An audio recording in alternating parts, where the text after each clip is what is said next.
j'ai appris à me faire un petit peu d'argent. Donc la mécanique était une chose.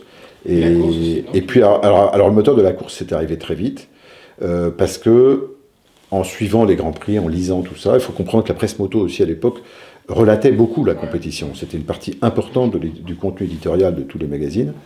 Et d'ailleurs ici, j'ai quasiment tous les motorevues, et en bas, j'ai tous les motojournaux jusqu'aux années 80. Là-bas, j'ai tous les motorevues à partir des années 50. Et la course était très présente. Et en fait, il y a un moment où on se projette. Et moi, c'est arrivé à 12 ans. C'est arrivé à 12 ans, et c'est arrivé avec Jarno Saarinen.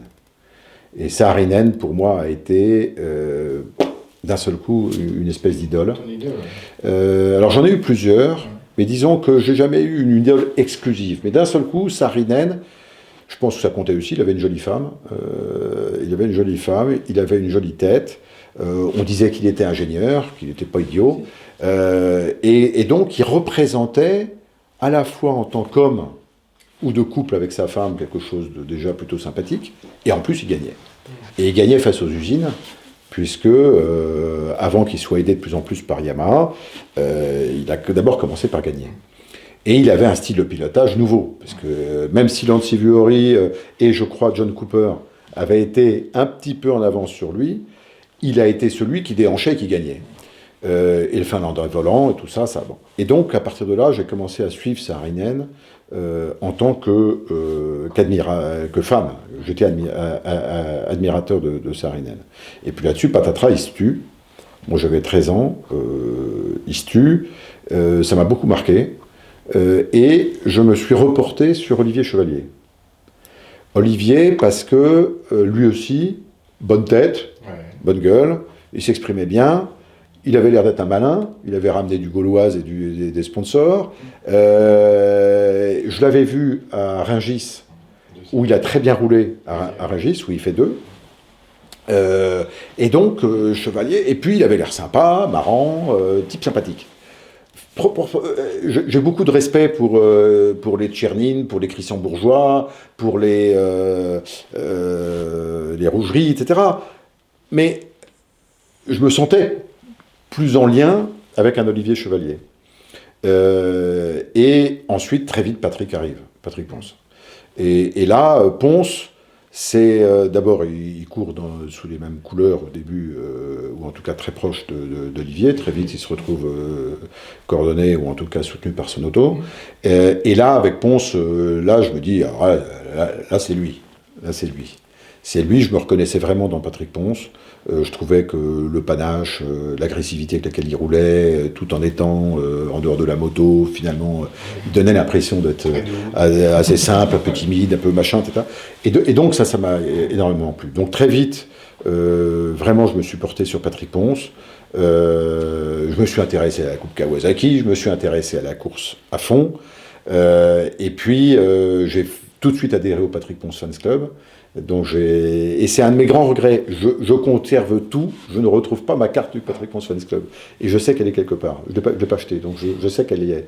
Et donc j'ai été pour Patrick Ponce Fans Club. Et c'était génial, le Patrick Ponce Fans Club, parce qu'il organisait dans la salle de cinéma de la CEITA des rencontres, et il faisait venir, ce qui était très généreux, ce qui était nouveau, il faisait venir des pilotes. Donc les Choucroune, les Christian Saron, etc., venaient pour rencontrer les fans. Et donc on avait l'impression de partager avec eux.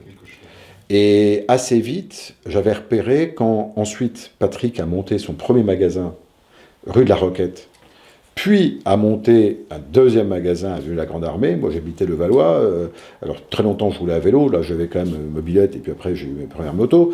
Et donc j'allais avant les cours, chez Patrick Ponce, avenue de la Grande Armée, et souvent, Patrick était là avec Olivier Chevalier, il se prenait un petit café, et c'était l'époque où il fallait faire du jogging.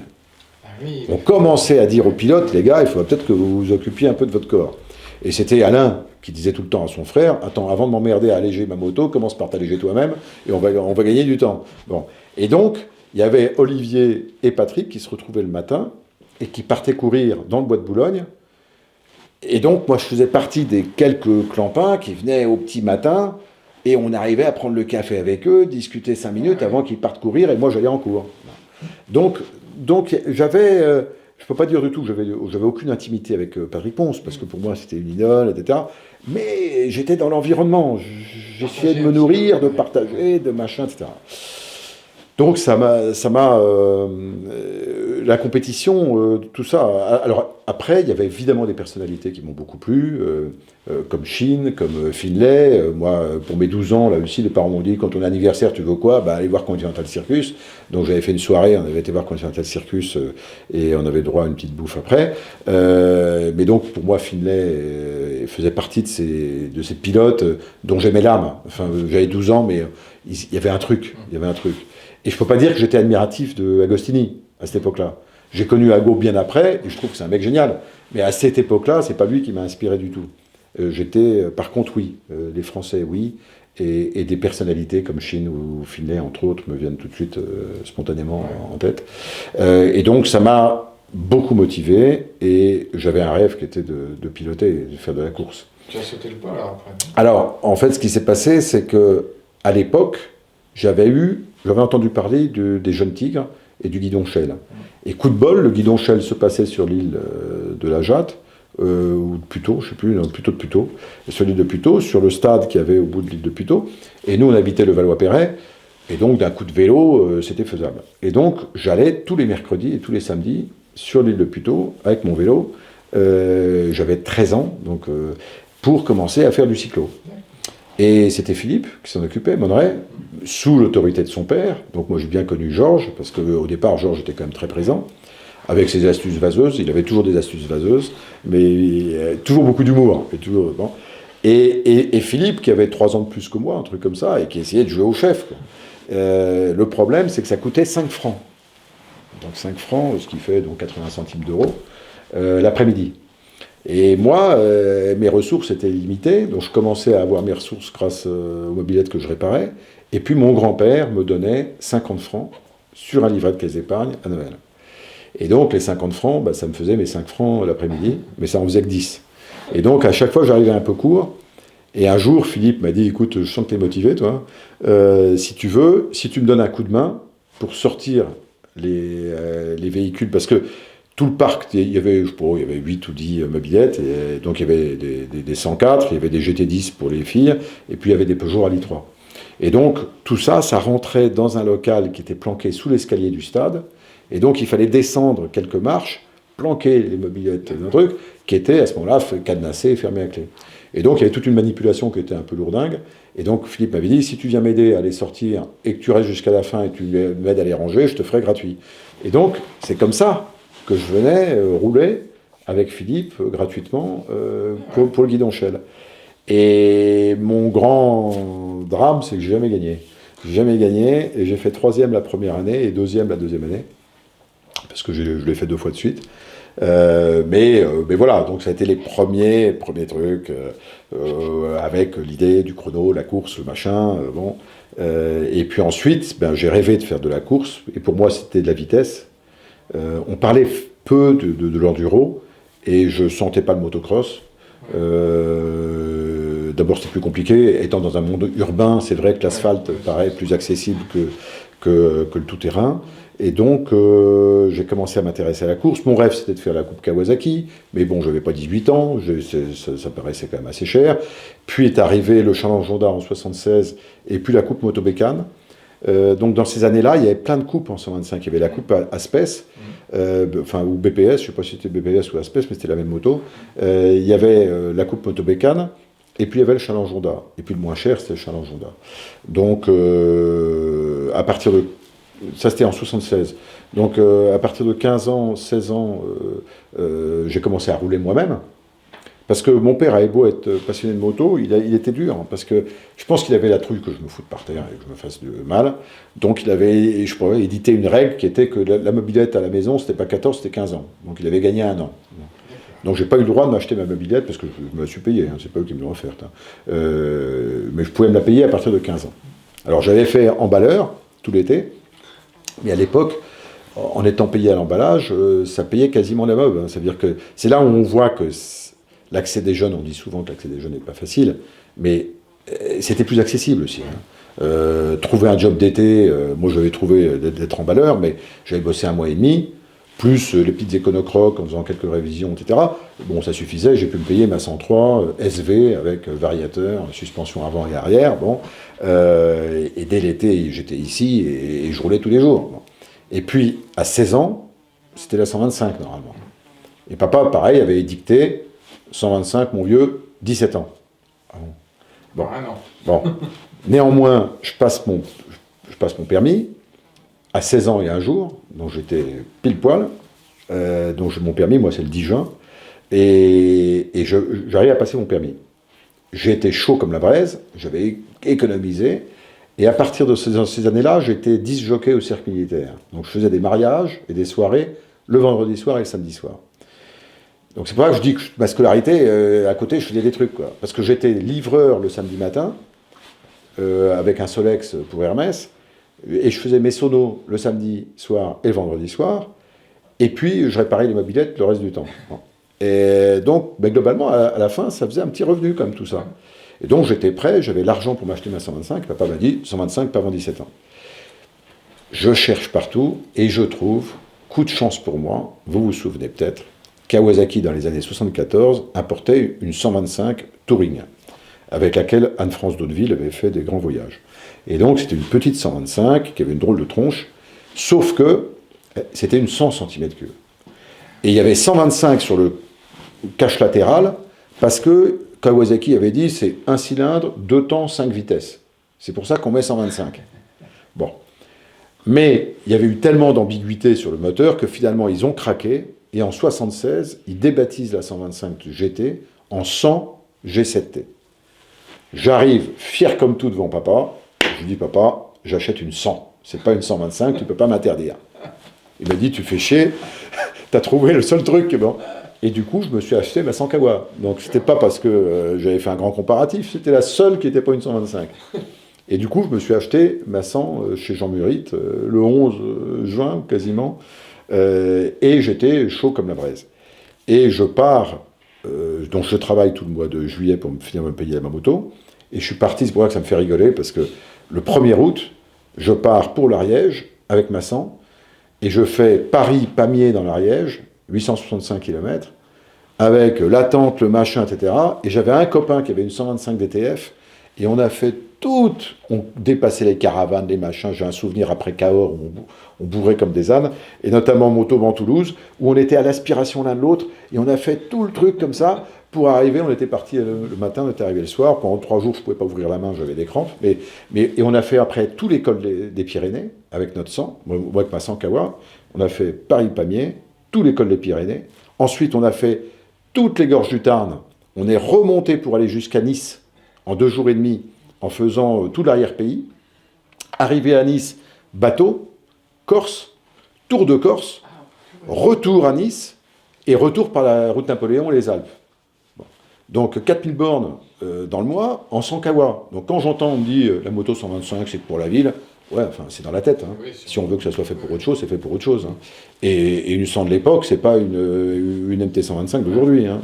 Bon, bref. Mais donc là, on apprend le métier quand même. Parce que on se prend des pelles. Moi, je tombais tous les mois.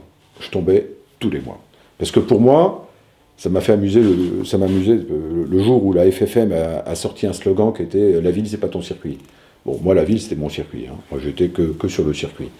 Et donc, je bourrais au maximum tout le temps. Et malheureusement, quand on fait ça, eh ben, on s'en prend. Donc, je tombais tous les mois. Donc, tous les mois, je tapais. Mais je tapais des bagnoles, des matins, je me suis encastré dans des camions. J'ai eu beaucoup de chance, finalement, mais j'ai beaucoup tapé. Et à chaque fois, je revenais comme ça, clopinant, avec la moto, un peu vrillé et tout. Et papa me disait toujours, c'est le métier qui rentre. Et maman me disait toujours, je comprends pas, pourquoi tu prends pas le métro comme tout le monde. Et parce qu'ils m'ont ramassé à l'hôpital, ils allaient me chercher. Bon, je me suis jamais fait très mal, mais j'ai cassé du matériel. Mais vraiment. Et je me souviens notamment, je sais plus, un jour, ça faisait 1 mois que je n'étais pas tombé, je me suis dit, tiens, c'est marrant, je ne suis pas tombé ce mois-ci. J'en suis pris une le jour même ou le lendemain. Enfin, j'étais sur le rythme d'une chute par mois. Et puis, mais j'ai appris le métier. Mais je démarrais à la poussette, par exemple. C'est-à-dire que j'allais au lycée, au feu rouge, s'il y avait le feu rouge, je coupais le contact, je mettais en première, je pompais, et quand c'était vert, hop, hop, hop, je poussais, je démarrais, parce que les départs se faisaient encore à la poussette. Donc je m'entraînais beaucoup à la poussette. Mais j'étais vraiment à fond là-dedans. Mon casque était, je l'ai toujours d'ailleurs, je l'ai gardé. Et j'avais peint aux couleurs répliquées à Ponce. Et d'ailleurs, tous mes casques, à chaque fois que je me suis fait des peintures, je suis toujours resté fidèle à Patrick Ponce. Et j'ai toujours dans mon graphisme le graphisme de base de Patrick. Et bon, très bien. Et puis 76, et à partir de 77, j'ai commencé à faire des économies pour la course. Et j'ai enfin pu avoir un peu d'argent de côté pour me payer la 125 du Challenge Honda, fin 77, pour faire le Challenge Honda 78. Alors, ça n'a pas été facile. D'abord, j'ai eu un coup de pas de chance, c'est qu'il y avait Éric Delcan, qui avait fait le Challenge Honda en 77, qui va le gagner en 78. Et fin 77, il hésitait à refaire le Challenge ou pas. Et donc, j'étais le mec qui devait racheter la moto d'Éric Delcan, fin 77. Il était venu à Levallois, etc. Et puis finalement, il me rappelle une semaine après en me disant « Écoute Eric, je te la vends pas, je vais redoubler, je vais refaire le Challenge Honda. » Et ça m'aurait permis d'avoir une moto qui marche. Parce que moi, je suis parti, alors là, naïf comme tout. Naïf comme... Donc j'ai acheté ma moto chez Murit, stock, mon kit stock, j'ai fait mon petit montage moi-même, et me voilà parti pour la première course de la saison. Et je ne savais même pas que les K181 qu'on avait dans le Challenge Honda étaient une gomme Challenge. J'y suis allé, moi, avec des K180 standard, route, dur comme du machin. Bon. Et je comprenais pas, tous les autres disaient qu'ils changeaient leurs pneus, moi, ils n'utilisaient pas du tout les pneus, ils étaient comme neufs. Bon. Et donc, j'y suis allé comme ça. La deuxième truc, c'est que, je ne veux pas dire qu'il y en avait qui truandaient, mais enfin, tout de même, normalement, la démultiplication d'origine devait être respectée sur la moto. Je me vois encore dans le chemin au bœuf, à l'Aspi, j'étais à 10 500 tours, le truc, zone rouge, je ne pouvais pas faire plus et tout. J'étais à l'Aspi, les mecs qui vous passent avec 5 bandes, 10 morts de mieux. Bon, là il y a un truc, hein, mais, que je n'avais pas dedans, hein, je sais pas, mais c'était ailleurs. Bon. Mais j'ai appris, et puis la deuxième truc, c'est que j'avais pas mon permis automobile, j'avais pas 18 ans. J'avais réussi à négocier l'autorisation parentale lâchement. Papa étant aux États-Unis pendant 15 jours, j'avais chopé maman et je l'avais travaillé jusqu'à ce qu'elle me signe mon papier avant que papa rentre. Bon, comme ça, j'avais eu ma licence. Et puis, j'allais sur les courses avec la moto en bagage accompagné. Ah oui. Parce que j'avais pas le permis. Bah oui, c'est vrai. Tous mes copains n'avaient pas le permis. On n'avait pas de voiture. Et donc, la seule manière d'aller sur les courses, c'était le train. Alors, la première course, j'ai un de mes cousins un peu plus âgé qui a accepté de m'emmener avec une 304 break, on a mis la voiture, machin, après les cours, on partait le vendredi soir, arrivé à minuit à Dijon, planter la tente. Et en 78, ceux qui s'en souviennent, ceux qui y étaient s'en souviennent, parce qu'il neigeait. Donc on a monté sous la neige la tente, vérif technique 7h30, à 8h mon pote va sur la piste, t'as 3 tours pour faire un temps, et t'es qualif ou t'es dehors. Donc c'était un peu sévère. Et coup de bol, je suis qualifié. Première course, l'horreur. Je suis qualifié pour combien 25e, un truc sur ma manche qualif. Et moi, je vais rouler que sous la neige. Arrive, et là, c'était sur le sec. Je pars, je me relève au premier freinage. Bon, tout le monde qui passe comme des avions. Je me suis dit, mais c'est tous des malades. Bon, donc, j'étais paumé. Et puis après, j'y allais. J'étais au Mans, après, en train, au Ricard en train. Et puis, gentiment, papa m'a dit, bon, Montlhéry, je t'emmène. Et j'avais un faux contact, j'avais emmené la moto en révision chez Murit, et finalement il y avait un faux contact, enfin mon fil de masse, il y avait un faux contact sur le fil de masse, ce qui fait que c'était une catastrophe. J'ai fait un tour, drapeau noir, sorti, je pouvais pas, je peux même pas pu faire mes tours pour être qualifié, c'était une catastrophe. Et puis après j'avais plus un rond, donc j'ai pas fait la saison complète, j'ai fait 5 courses, et je me suis rendu compte que le faire comme ça, il n'y avait pas beaucoup d'espoir. Ouais. Donc il fallait le faire autrement et que la course exigeait autre chose.